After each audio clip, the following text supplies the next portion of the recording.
O começar é o momento mais delicado na correção do equilíbrio. Esta irmã Bene Gesserit bem o sabe. Por isso, ao começar a estudar a vida de Muad'Dib, teve o cuidado de situá-lo em sua época, nascido no 57 graus ano do imperador Padishah Shaddam IV. E com mais cuidado ainda localizou Muad'Dib em sua terra, o planeta Arrakis.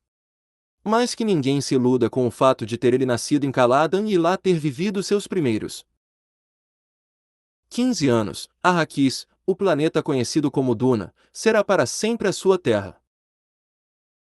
Do Manual do Muad'Dib, escrito pela princesa Irulan. Na semana anterior à sua partida para Arrakis, quando toda aquela agitação final chegará a um frenesi quase insuportável, uma velha encarquilhada veio visitar a mãe de Paul, o rapaz. Era uma noite quente no Castelo Caladan e a antiga pilha de rochas, que servirá como lar para a família Atreides por 26 gerações, exibia aquela atmosfera suarenta que costumava adquirir antes de uma mudança no tempo. A velha foi introduzida por uma porta lateral do longo corredor abobadado que levava ao quarto de Paul, e foi-lhe concedido um momento para observá-lo enquanto ele dormia. Na penumbra de uma lâmpada suspensa enfraquecida e pendurada junto do solo, o rapaz acordado podia ver diante da porta uma forma feminina volumosa erguendo-se um passo adiante de sua mãe. A velha parecia uma bruxa com o cabelo como teias de aranha embaraçadas, feições obscurecidas pelo capuz e dois olhos como joias brilhantes. Ele não é muito pequeno para sua idade, Jéssica? Indagou a velha, sua voz chiando e ressonando como um balize desafinado. A resposta da mãe de Paul veio em suave contralto. Sabe-se que os Atreides começam a crescer tardiamente, sua reverência.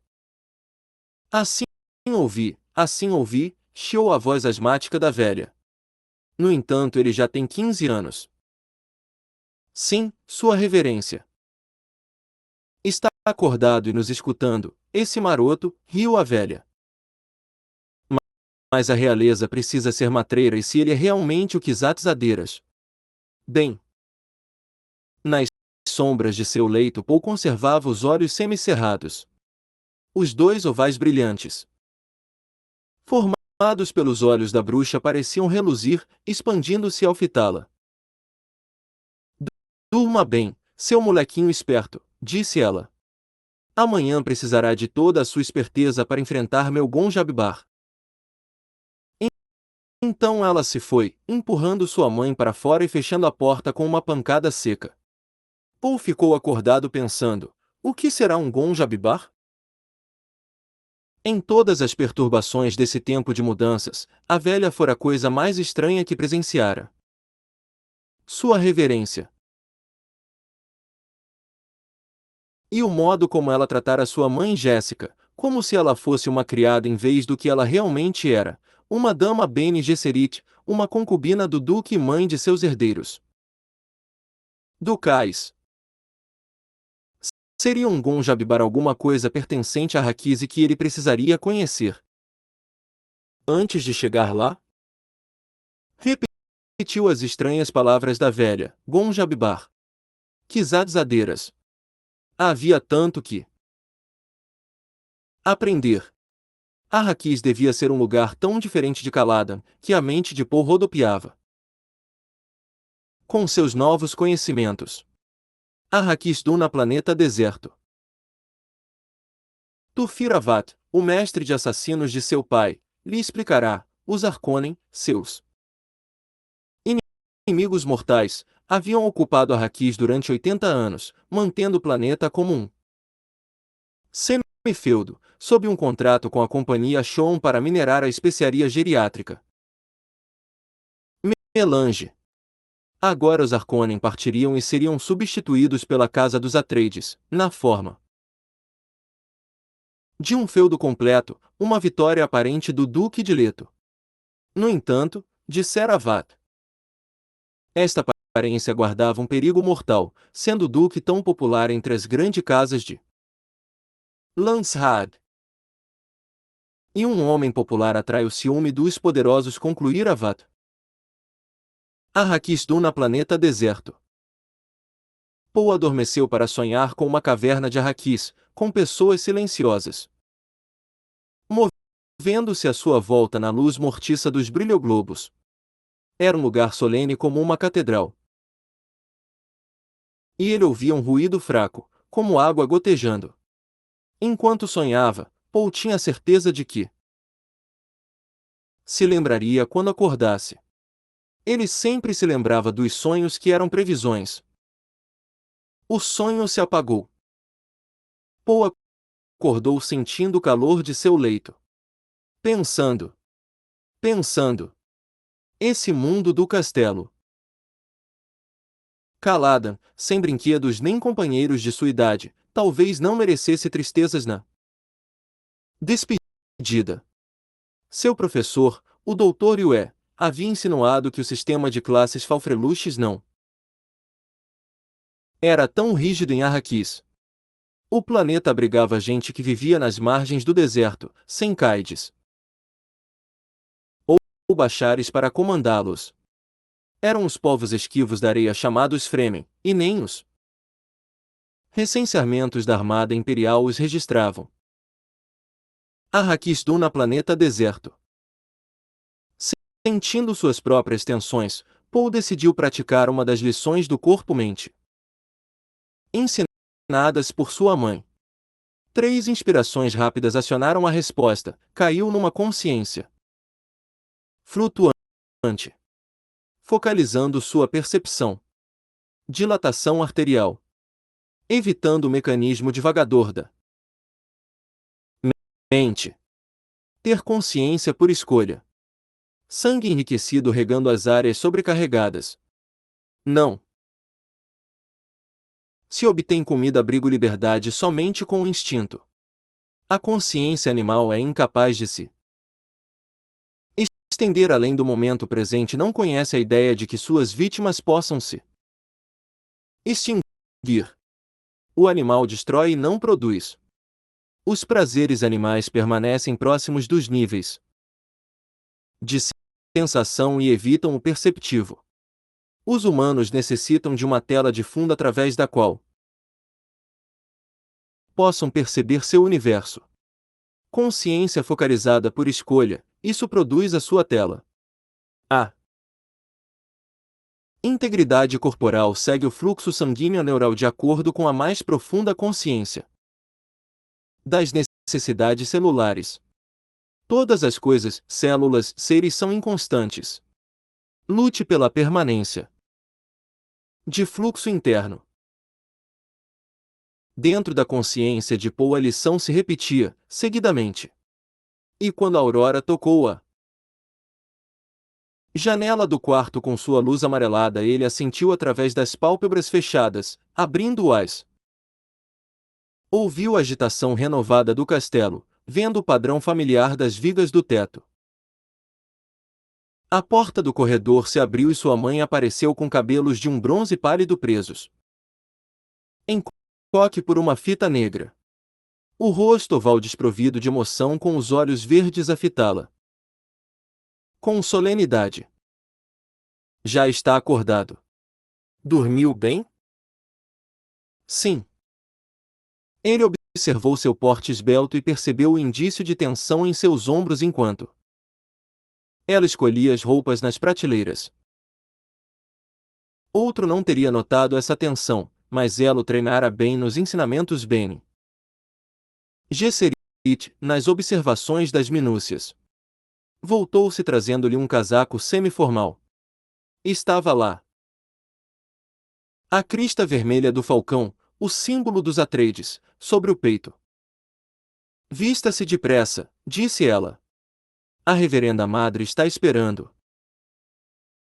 Sonhei com ela uma vez, respondeu Poe. Quem é ela? Ela foi minha professora na escola de Bene Gesserit. Agora é a reveladora da verdade para o imperador. E Poe, Jéssica hesitou. Você deve contar a ela sobre seus sonhos. Contarei. Foi com sua ajuda que ganhamos Arrakis? Nós não ganhamos Arrakis. Jéssica sacudiu a poeira das calças que escolhera para Ele colocou-a junto com o casaco, no suporte ao lado da cama. Não deixe a reverenda Madre esperando. Paul se sentou segurando os joelhos. O que é um gonjabibar? Novamente o treino que ela lhe dera mostrava a ele sua hesitação quase imperceptível, fazendo-o sentir medo. Jéssica caminhou até a janela, abriu as cortinas e olhou através dos pomares junto ao rio, na direção do Monte Silbi. Você aprenderá a respeito do gonjabibar muito breve. Percebendo o temor em sua voz, ele ouviu-a surpreso, enquanto Jéssica falava sem se voltar. A reverenda madre está esperando em minha sala matinal. Por favor, apresse-se. A reverenda madre Gail Zelen Moian observou, sentada numa cadeira, enquanto mãe e filho se aproximavam. As janelas ao seu lado abriam-se para a curva sul do rio e as terras cultivadas dos Atreides, mas a reverenda madre ignorava a visão. Sentia o peso da idade nessa manhã, e isso a punha de mau humor. Culpava por isso as viagens espaciais, com aquela abominável corporação espacial e seus costumes secretos. Todavia essa era uma missão que exigia atenção especial de uma Bene Gesserit com a visão. Nem mesmo a reveladora da verdade do Imperador Padishah poderia eximir-se de suas responsabilidades. Maldita Jéssica, pensou a reverenda madre. Se ao menos ela houvesse dado à luz uma menina, como lhe foi ordenado. Jéssica parou a 3 passos da cadeira e fez uma pequena reverência com um suave movimento de sua mão esquerda ao longo da borda da saia. Paulo inclinou-se ligeiramente como seu mestre de dança lhe ensinara, numa reverência usada quando em dúvida quanto à importância da outra pessoa. Essas nuances na saudação de Paul não escaparam à reverenda madre, que comentou: ele é bem cauteloso, Jéssica. A mão de Jéssica tocou o ombro do rapaz de um modo firme. No tempo de uma batida do coração seu toque transmitiu medo através da palma, depois ela conseguiu se controlar. Assim lhe foi ensinado, sua reverência. De que é que ela tem medo? Cismava Paul. A velha estudou Paul num instante apenas, rosto oval como o de Jéssica, mas ossos fortes. Os cabelos negros do duque, as sobrancelhas do avô paterno, e aquele nariz fino, desdenhoso, os olhos verdes a fitarem diretamente, como os do velho duque, avô paterno, agora morto. Bem, aquele era um homem que apreciava o poder da coragem, mesmo na morte. Pensou a reverenda madre. O ensinamento é uma coisa, disse ela, o ingrediente básico é outra. Veremos. Os velhos olhos fitaram Jéssica duramente. Deixe-nos a sós. Apreciaria se praticasse a meditação da paz. Jéssica tirou a mão do ombro de Paul. Sua reverência, eu. Jéssica, você sabe o que deve ser feito. Paul olhou para sua mãe, intrigado. Jéssica se impertigou. Sim. É claro. Paul observou novamente a reverenda madre. A polidez e o próprio temor de Jéssica aconselhavam cautela, mas ele sentia-se furioso com o medo que percebera se irradiando de sua mãe. Paul, Jéssica respirou fundo, esse teste que está prestes a realizar é importante. Para mim. Teste? Olhou para ela intrigado. Lembre-se de que você é um filho do Duque, disse Jéssica. Depois girou e saiu da sala acompanhada pelo ruído sibilante de sua saia. A porta fechou. Se sólida por trás dela.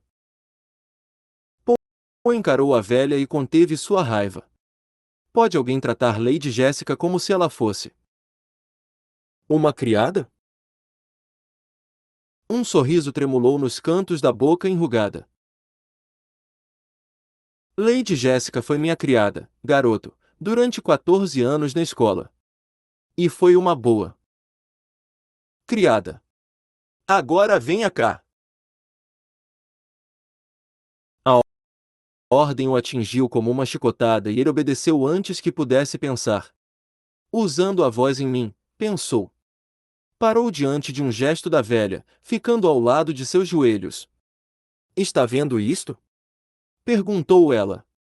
De uma das obras do vestido retiraram um cubo de metal verde, com aproximadamente 15 centímetros de aresta. Ela o girou deixando Paul perceber que um dos lados estava aberto, negro e assustador. Nenhuma luz penetrava aquela escuridão. Põe a sua mão dentro desta caixa. O medo percorreu o corpo de Paul. Ele começou a recuar, mas a velha disse: É assim que você obedece à sua mãe? Fitou aqueles olhos de pássaro.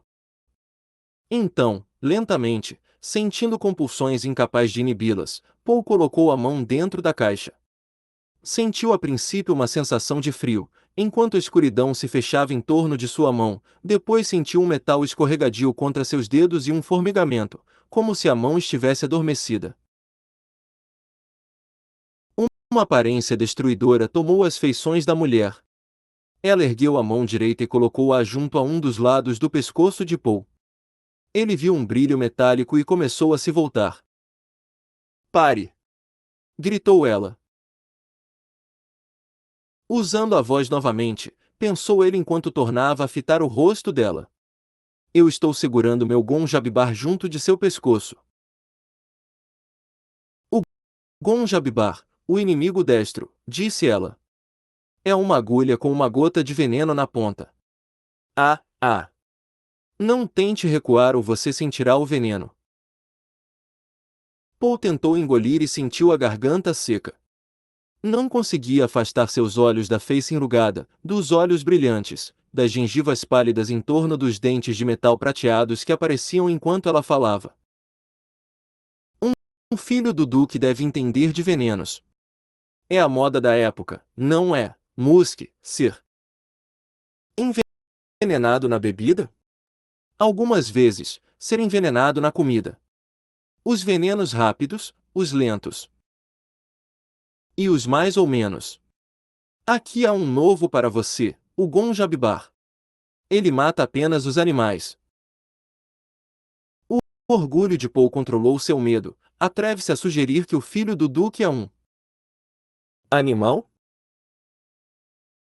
Digamos que eu sugiro que você seja humano, respondeu a velha. Firme. Aviso. Lhe que não tente escapar. Sou velha, mas minha mão pode espetar esta agulha em seu pescoço. Antes que possa fugir. Quem é você? Sussurrou. Como enganou minha mãe para me deixar sozinho consigo? Trabalha para os Harkonnen? Os Harkonnen? Deus nos livre, não. Agora fique quieto. Dedos ressequidos tocaram seu pescoço e ele controlou um impulso involuntário de pular. Longe. Bom, disse ela. Você passou no primeiro teste. Agora eis o resto dele. Se retirar sua mão desta caixa, você morre. Esta é a única regra. Mantenha a mão na caixa e você vive, tire-a e morre. Paul respirou fundo para controlar seus tremores. Se eu gritar, os servos estarão aqui em segundos e você morrerá. Servos não passarão por sua mãe, que monta a guarda diante daquela porta. Confie nisso. Sua mãe sobreviveu a este teste. Agora é a sua vez. Sinta-se honrado. Raramente submetemos a este teste as crianças do sexo masculino.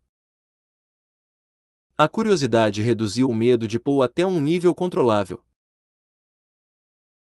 Ele sentia sinceridade na voz dela, não havia como negá-la.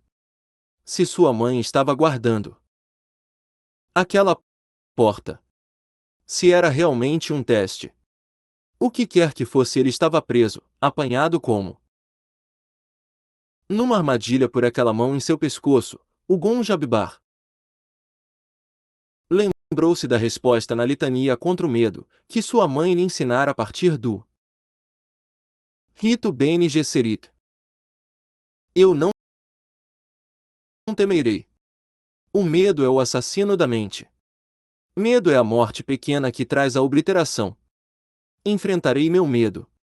Não permitirei que ele passe sobre mim ou através de mim. E, quando ele se for, voltarei minha visão interna para olhar sua trilha. Por onde o medo passou nada restou. Apenas eu permaneço. Sentiu a calma retornar e disse: Vamos com isso, velha. Velha! Retrucou ela. Você tem coragem, isso é inegável. Bem, veremos. Ela se inclinou, sussurrando: Você vai sentir dor na mão que está dentro da caixa. Dor. Mas. Retire a mão e eu espetarei seu pescoço com meu Gonjabibar. A morte é tão rápida como um golpe de machado. Tire sua mão e o Gonjabibar acaba com você. Entendeu? O que há na caixa? Dor. Senti um torpor crescente na mão e comprimiu os lábios. Como é que isso pode ser um teste? Pensou. O formigamento tornou-se uma coceira. A velha disse: Já ouviu falar de animais que mastigam uma perna até arrancá-la para escaparem de uma armadilha? Este é um truque animal. Um humano permaneceria na armadilha, suportaria a dor, fingiria estar morto para matar o caçador e eliminar a ameaça aos seus semelhantes. A coceira tornou-se uma fraca sensação de queimadura. Por que está fazendo isso? Perguntou ele. Para determinar se você é humano. Fique calado.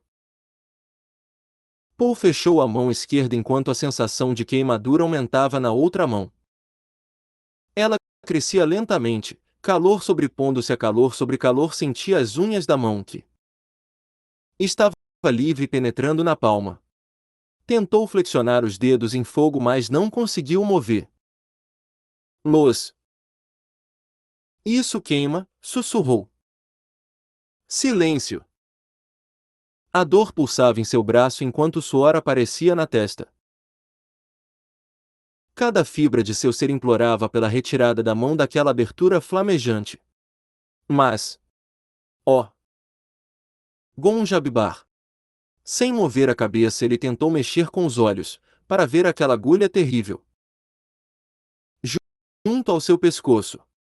Sentiu que estava respirando de um modo ofegante, tentou se controlar. Mas não pôde. Dor. Seu mundo esvaziou-se de tudo, exceto a mão imersa em agonia e aquela cara ancestral a observá-lo, a alguns centímetros dele. E seus lábios pareciam tão secos que tinha dificuldade para separá-los. A queimadura. A queimadura. Pensou que podia sentir a pele negra se contraindo e soltando de sua mão agonizante. A carne frigindo e caindo até que somente restassem ossos carbonizados. E então a dor parou. Parou como se um interruptor houvesse sido desligado. Paul sentiu o braço direito tremendo, o suor cobrindo seu corpo. É o bastante, resmungou a velha. Kunvaad. Nenhuma menina jamais aguentou tanto tempo. Eu devia estar querendo que você falhasse. Ela se inclinou para trás, retirando Gonjabibar do lado do pescoço. Tire sua mão da caixa, jovem humano, e olhe para ela. Ele lutou contra o tremor e o vazio escuro, onde sua mão parecia continuar por vontade própria. A memória da dor inibia qualquer movimento e a razão lhe dizia que apenas um toco enegrecido sairia daquela caixa. Faça o que mandei, exigiu ela. Ele tirou a mão da caixa num movimento súbito e olhou perplexo. Nenhuma marca. Nenhum sinal da agonia na carne. Levanta a mão e mexe com os dedos. Dor induzida nos nervos, explicou a velha. Não se pode andar por aí mutilando humanos em potencial. Existem aqueles que dariam muito para conhecer o segredo desta caixa. Escondeu-a de novo nas dobras do vestido. Mas a dor. Insistiu ele. Dor. Um humano pode controlar cada nervo de seu corpo. Paul sentiu uma fisgada na mão esquerda, abriu os dedos e viu 4 marcas sangrentas, onde as unhas haviam penetrado na palma. Abaixou a mão olhando para a bruxa. Você fez isso com minha mãe uma vez? Já peneirou areia através de uma tela? O tom da pergunta abalou sua mente, fazendo-a atingir um nível mais elevado de consciência. Areia através de uma tela. Ele acenou afirmativamente. Nós, Bene Gesserit, peneiramos pessoas para encontrar humanos. Dor? Ele levantou a mão direita, desejando a recordação da dor. E isso é tudo que é preciso? Eu o observei sofrer, rapaz. A dor é apenas o eixo do teste. Sua mãe já lhe contou sobre nossos métodos de observação.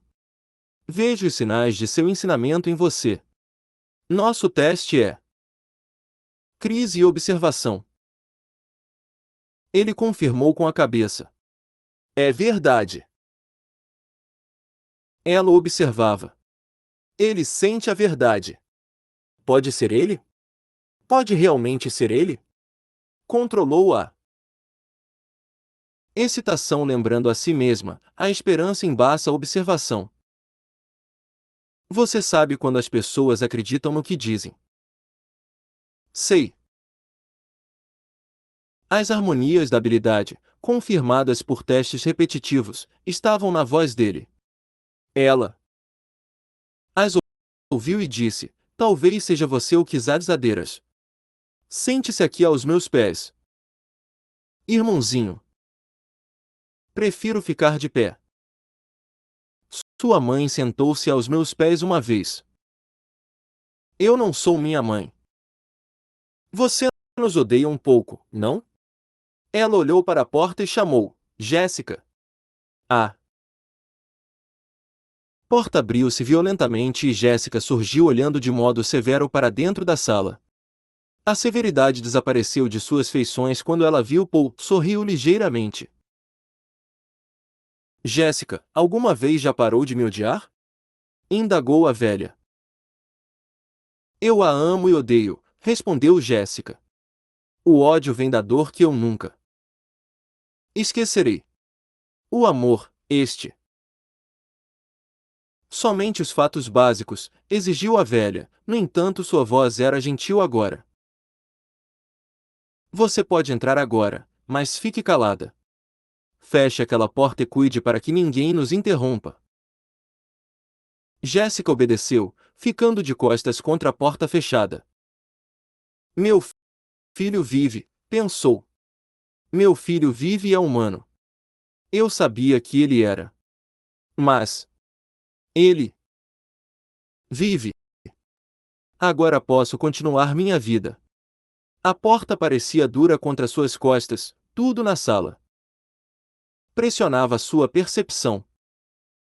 Meu filho vive. Paul observava sua mãe. Ela contou a verdade.